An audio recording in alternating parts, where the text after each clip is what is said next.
Kasabay ng pagbabalik tanaw sa kasaysayan, mas magiging bahagi ka na ng pagkukwento ng nakaraan dahil sa planong pagpaparenta ng mga tradisyonal na kasuotan sa mga bibisita sa Luneta. Layo nitong buhayin ang interes ng park goers sa heritage clothing. May report si Von Aquino.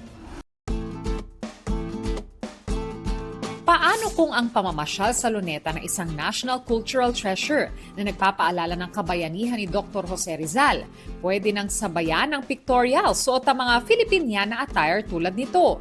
Mangyayari na raw yan sa Disyembre. Ayon sa National Parks Development Committee o NPDC, na nakipag-partner sa private organizations para sa Filipiniana rental services. Papayagang magpa-picture at mag-video sa tabi ng mga monumento, pathways, hardin at iba pang attractions ang mga mag-aarkila. Bukod sa rental, magkakaroon din ng display showroom. It's not only that they will hear about our history, they will feel it by wearing our national dress. It's up to the tour guide who will be bringing the tourists there to talk about the costume and the history.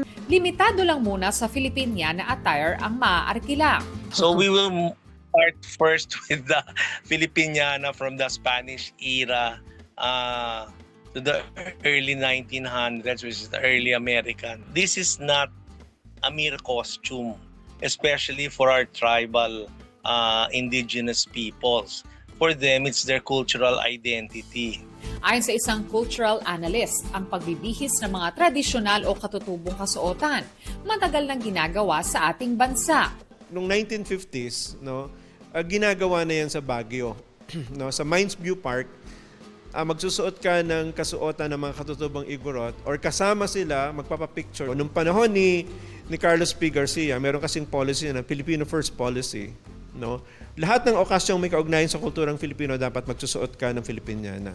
Ang pagpapasuot ng Philippine traditional attire sa mga turista o banyaga ay maituturing daw na unang hakbang sa pagkilala sa kultura ng mga Pilipino. Pero dapat daw binibigyan din ng kaalaman ang mga turista tungkol sa kasuotan.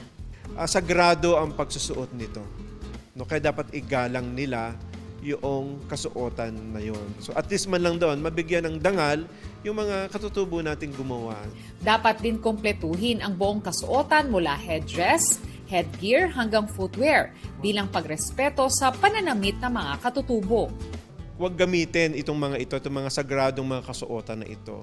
So yung mga popular lang at yung madaling isuot kasi may iba, it takes time para maisuot, At yung iba nga dinadasalan pa yan sa bawat suot. Von Aquino nagbabalita para sa GMA Integrated News.